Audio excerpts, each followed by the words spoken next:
And welcome to the Evidence and Reasons for the Christian Faith video channel and also the Evidence Reasons Academy. I'm going to upload this video to both of my channels.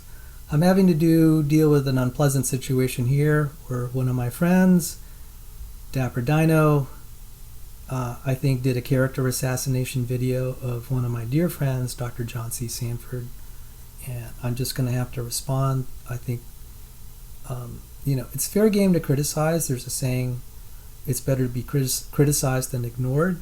But there are certain, what I would consider ethical boundaries that, you better, it's just not cool to cross them. I've certainly supported DapperDino when he's gone after some other creationists, like especially Kent Hovind, Matt Powell, Raw Matt, standing in poop, that's fine. But to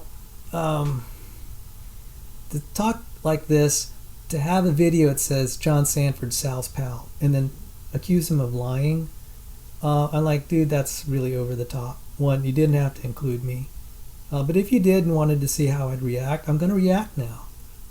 And I'm not going to be I'm not going to be terrible to you. I mean, I hope we're still friends, but I just got to call something out, dude. It's just not, I think that was way over the top.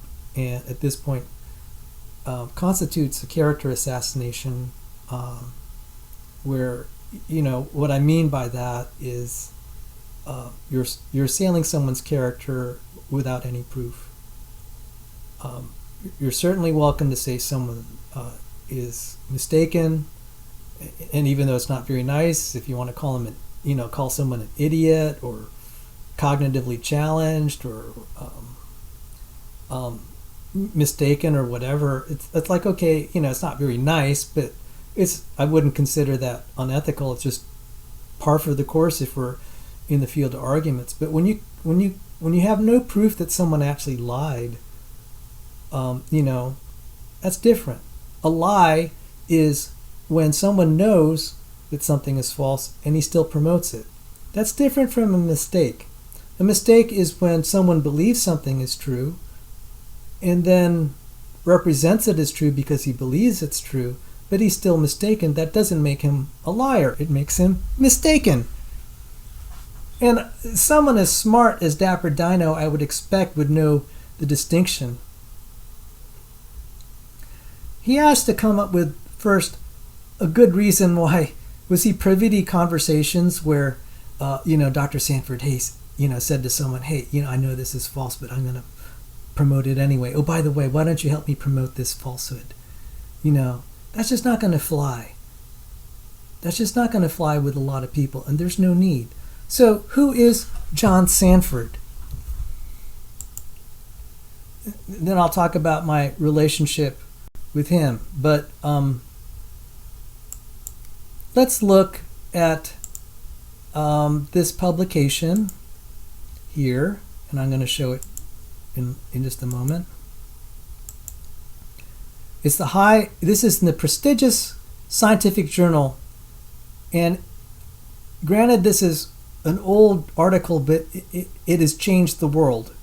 This article represents an invention that changed the world of agriculture, and perhaps billions of starving people were fed through this invention. This is not minor in its impact on human society. So, high-velocity microprojectiles for delivering nucleic acids into living cells. And you could see here the last author is J.C. Sanford. That's John Sanford. Now, it is customary, although not an absolute rule, that if you are kind of the managing head of a project or a laboratory, you're given the honor of being the last author. There might be people working for you or on the project that have invested significantly more time than you had, but you're the project manager, and then the people working on the project who invested more time, the one who's probably invested the most gets the privilege of being the lead author. That's not a hard and fast rule. I'm just trying to point out, historically, John Sanford has been given the credit for this. He may be the last author on this, but he is credited as being the brainchild. the brains behind, the mastermind behind this project. So, and I'll give evidence of that. So, John Sanford, Department of Horticultural Sciences, New York State Agricultural Experiment Station, Cornell University, Geneva, New York. Cornell University. He is a research professor. He's not some random guy off the street. Cornell research professor. And who are his associates on this project? Departments of Biochemistry, Cornell University. All right, you're not gonna team up with people of that caliber if you're incompetent. He was appointed as a research professor. I asked him, did he ever teach? He said, well, I have graduate students assigned to me, but he really never had to teach formal classes. He had the unusual privilege of being hired as a quote-unquote professor, and his main job was to do research, not to teach classes. That's a very high privilege. His other co-author, Ed Wolf, Departments of Electrical Engineering, Cornell University. T.M. Klein, Department of Horticultural Sciences, Cornell University. I mean, if you look at his publication record, which is extensive, he had a lot of very talented people working with him. So, I mean, yeah, okay, Dapper, if you want to just try to characterize him as some whatever, like kind of on the level of other creationists, like kind of toward, you know who, all right, I'm not going to go after you for that. There's really just no point about talking about credentials, because in the end it's whether evolution theory is true or false, and I think it's false, and I think I've done a good job of showing some of the reasons why it's going to fail. It's already failing, and it will continue to fail. And you can look at my criticisms of eukaryotic evolution, my criticisms of protein evolution. If you want to go after that, that's fine. You know, I mean, if you want to talk about my character or whatever, it's like, you know, that's kind of a side issue. It's not really in the end the most important thing. To try to make this case that Sanford's lying, that's ludicrous. Okay, you can make the case he's mistaken, you disagree with him, you're angry with him, you don't like what he's saying. Okay, that's cool. I mean, I wouldn't say it's cool. It's not very nice in my opinion, but hey, you know, I think that's fair game for the court of public opinion and reasonably civil debate. But I think it's, you know, when you accuse someone of his stature of lying, you better have a high standard of proof, because that's very hard to establish. You'd have to catch him saying, hey, you know, he knew that this was false and he's encouraging people to perpetuate it anyway. I mean, or you know, you have to get a confession where he said, I knew this was false, but I perpetuated it anyway. You have to ask why, you know, what would be his motivation? Let me just read a little more, and I'm going to show this is ludicrous, Dapper. You're saying he's lying. It's ludicrous. It's really ludicrous, and I'm going to make the case here, and I'll let you be the judge of like what would. I'd like to really hear a theory of what would motivate him to willfully say something he knows is false and promote it. This is absurd. So let's look at the Smithsonian National Museum of American History. The Smithsonian, as far as I know, is a congressionally authorized and somewhat funded, partially funded, not fully, museum, the Smithsonian system of museums, and one of them is the National Museum of American History. And in their collection is this device here, and it says it's called the gene gun. The first gene gun was the brainchild of John Sanford, a plant geneticist working at Cornell in the early 80s. The invention was a crude but ingenious concept. Used the principles of a normal gun to blast DNA-covered microbullets at plant cells, thereby introducing foreign DNA and creating transgenic plants. And then also at the museum, and you could see it here, this is the third prototype, and you could see it looks a lot better. This object is the third prototype of a ballistic gene gun produced by John Sanford, Ed Wolf, Nelson Allen at Cornell University in Ithaca, New York. Ballistic gene guns are used to genetically transform plants by shooting micro projectiles, tiny bullets covered with DNA, into plant cells. This prototype was an improvement over previous models because it featured a surge tank to collect debris from the firing. It also incorporated many of the features that would be used in the first commercial models. Okay, I mean, if your fan club doesn't want to hear the story, that's okay, and you want to give a certain narrative that, try to discredit him as a scientist, okay. But to call him, to say that he's lying, to put my name on a video, say Sal's pal, make up lies or lying. I mean, dude, that's just not cool in my opinion. I mean, you're assailing someone who's a dear friend of mine, and you're calling him a liar. You can assail, any scientific mistakes, that's cool. But to go after his character, I think that's kind of over the top. He's a very kind and generous man, and I'll talk more about that. And so I think what you did was really uncharitable and unnecessary. It doesn't move the dial on creation evolution, except to maybe prejudice people to think that our arguments are all bad. There are many that are bad, and I've supported you, DapperDino, on saying certain arguments are bad. I came on your channel and I said these are bad creationist arguments. I thoroughly agreed with you. I'd like to see them cleaned out. But saying John Sanford's lying, that's a terrible argument. I'm not going to back that. And when I saw titles like that, I said it's not worth my time. This is a hit piece. It's beneath you. And I just think it's unethical. So, but let's proceed then and see what John Sanford actually did. More. You can go to, say, even this Wikipedia page about the gene gun. And what does it say?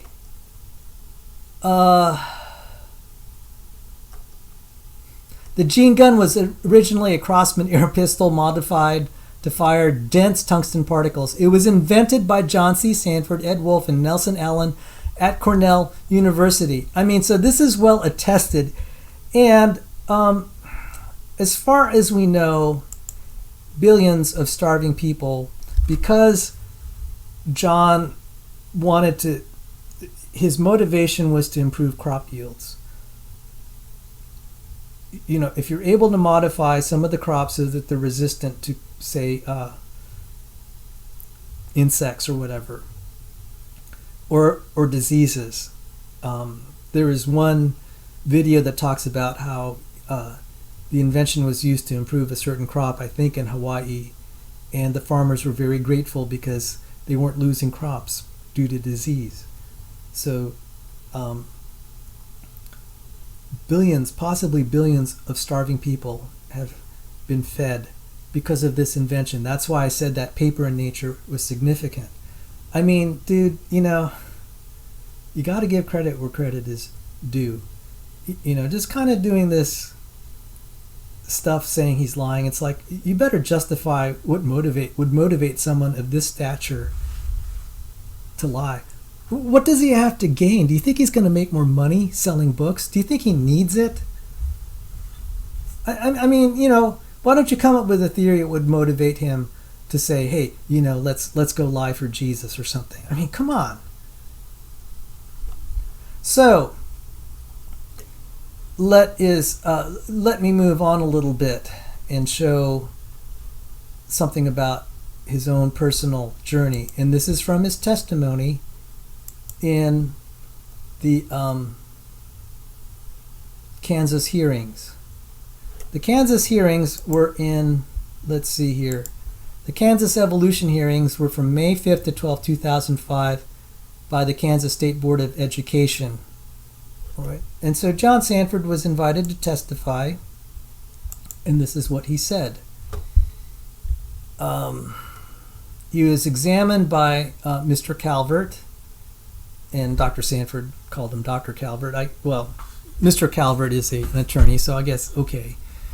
So it says here, Mr. Calvert asks, Dr. Sanford, can you tell us a bit about your background and how that qualifies you to testify today? And Dr. Sanford answered, okay, I'm glad to be here. My name is John Sanford. Just to explain how I got to be here, Dr. John Calvert asked me to testify for you. And I'm not coming here as an advocate. I'm not here really to write your guidelines for you. But if you have questions for me, I'm happy to answer them. So I have not studied all the drafts, but I've simply researched for you, and I've taken 3 days of my life to donate to this discussion. I hope I can answer your questions adequately. My background is I have training in the area of plant breeding and plant genetics. My PhD is from the University of Wisconsin. I've been a Cornell professor for 25 years, retired. When I was at Cornell, I did a very diverse range of research. I published on many different topics, had 70 publications in scientific journals, over 25 patents. The number of publications has since increased because this was 18 years ago? Is that right? 18 years ago. So he's had more publications. My main claim to fame is I'm the primary inventor of the gene gun technology, which has been used extensively in plant genetic engineering. So when the gene gun technology was developed, I was very blessed and able to take a lot of revenue from that. It was a very financially rewarding invention, which eventually let me leave Cornell. So right now I'm a courtesy professor. He's a courtesy professor. So he retired, but then was reappointed as a courtesy professor at Cornell with an office there, but I'm not on a paid faculty. And I'm presently in the process of writing books. So that's my background. Just one more comment in terms of my qualifications to discuss this, is most of my career I've been an atheistic evolutionist.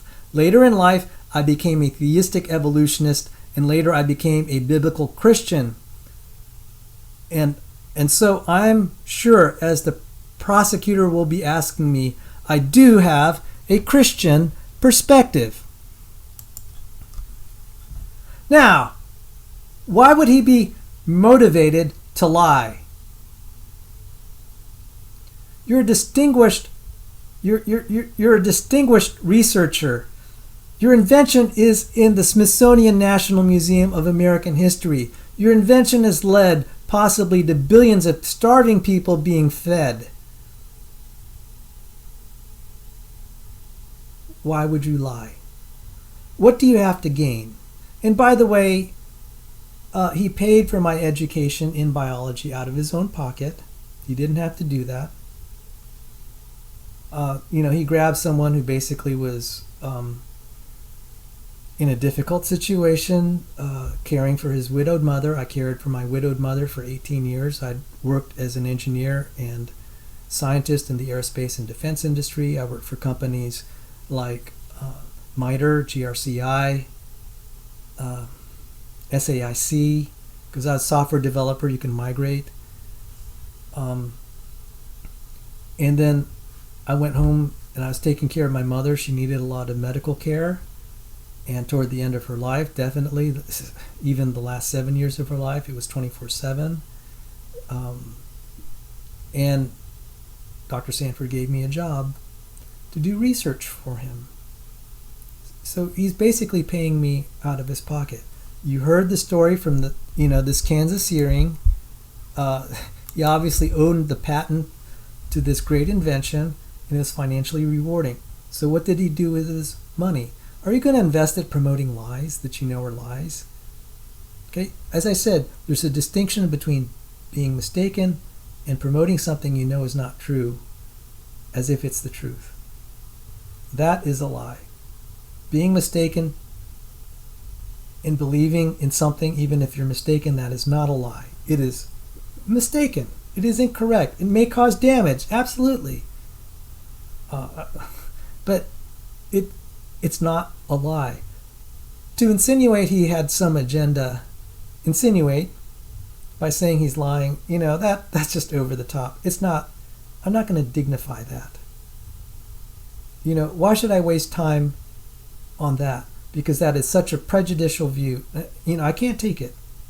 I would probably be more willing to give it time if I heard DapperDino investing time actually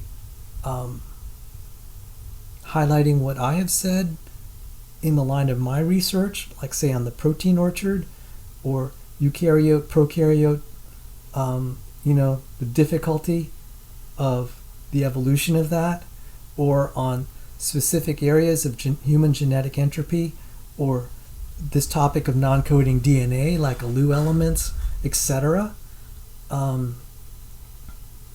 The reasons why I think evolutionary theory is failing. And I've talked about, I mean, you want to go after something substantive as you can, but to say Dr. Sanford's lying, to put my name on there, Sal's pal, and use the word lie.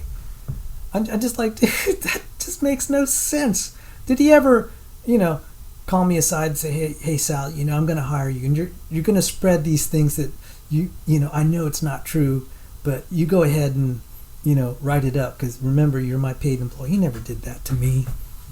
Matter of fact, I've said, Dr. Sanford, we're writing a paper together, and it's like I would feel uncomfortable using that choice of words. I think, one, I can't defend it, and it may be wrong, and I'll say, okay, Sal, let's go with the change you recommended. And there are times we had a paper that we couldn't agree on. He never pressured me and said, okay, just you're my paid employee. I'm gonna force you to write this. I'm like, no. He knew that wouldn't be me. He knew that I would write what's within my conscience. He sent me off to work alongside Joe DeWeese, who's a biochemist. His policy is to promote research that helps biotechnology. He was obviously in biotechnology, advance medical science, and then advance creation science. And I've had the privilege of doing that. I worked with Joe DeWeese on the topoisomerase enzyme, post-translation. I put together a list of the visualizations of the post-translational modifications and their implications for evolution, etc. We've had poster sessions. We had the poster highlighted, two posters highlighted at the FASEB, Federation of Experimental Biologists, FASEB, whatever that stands for, a Federation of Experimental Societies of Experimental Biology, something like that. We had published in some pretty good venues too. Dr. Sanford and I have published in a reference work, in a Springer Nature reference work. We published a 70-page chapter on Fisher's fundamental theorem and fitness maximization. I mean, okay, if you want to go after substance, you can. You're invited to. I would welcome it. You want to criticize me on that, but these cheap shots are beneath you. And, the stuff that we have put forward, I think, is really bad for evolutionary theory. You can go after that, but if you're resorting to cheap shots, I'm just like, why waste my time? I put the arguments that make all of that moot. This is all peripheral stuff. And if you're not going to deal with the really good, pointed arguments, I'm sorry. It's like, well, okay, you get the impression like you really don't care. All right? That you're so convinced that you're right, and that's okay. You can be convinced you're right, that you're not even going to bother with the stuff that he and I wrote together that I think is way more substantive. Now, I've backed you up when you're criticizing other people, like, say, Kent Hovind, Standing and Poop, Raw Matt Powell. Okay? But this is over the top. Come on. You're criticizing a very respectable scientist who's accomplished way more than a lot of other scientists. I mean, not many have their inventions in the Smithsonian National Museum of American History. Come on. Not many are Ivy League professors, research professors at that. So, I mean, you have to kind of justify, make an argument why he'd be making up something that, promoting something he knows is false. That's just not going to fly. He never pulled me aside and said, hey, we know this is false, but hey, people are going to believe it. Why don't you help me promote this? That would be unthinkable. And if I ever did that to him, I know he would fire me immediately. He wouldn't want that. So now he's had a group, I would guess. I know probably 5 researchers that were paid personally. And so I'm guessing he may have had 10 over the course of time. He's paying them out of his own pocket. So he's not making money off of creationism or science at this point. He is donating. He's being very philanthropic. I know how much he paid me over the 7.5 years I was his paid employee. And if he's had 10 researchers, I know that's a lot of money. Okay? It's certainly not just free change. I mean, I wouldn't just give that amount away unless I were really committed to a cause. So to go out there and suggest, to insinuate he's lying, to even use the word just lie, I mean, dude, that's just unbelievable, and I can't take that seriously. I mean, I might give it more time at some point, but it just feels, it's really offensive. It's really offensive to me. It's inappropriate, it's offensive, and I think it's wrong. I might have given more credence to this if I'd seen a lot more investment in actually taking some of the best creationist arguments, which I feel I put forward on my channel, and you're not dealing with them. Maybe I would, think then that you're taking the really best creationist arguments quite seriously, and I just don't see that. You're picking on the lowest hanging fruit, and then now you're taking someone who's a credible scientist and saying he's lying and calling him Sal's pal. Dude, I don't know what to say. I respect you as a person. I respect what you did for Cindy Lincoln. I respect the fact that you've gone after some real charlatans. But to kind of call Dr. Sanford, a liar, or insinuate he is, I'm sorry. That's just not cool, dude. So that's pretty much all I have to say. I don't know. I may not even alert you to me saying all this, because I'm really kind of fed up with what I've seen in the comment section saying this about my friend, and you were the instigator of this flame war against him, and I think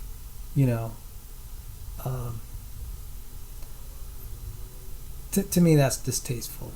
I didn't mind when it was Kent Hovind. He had it coming to him, but not John Sanford, not someone who's done so much for so many people, who's very kind and generous and honest.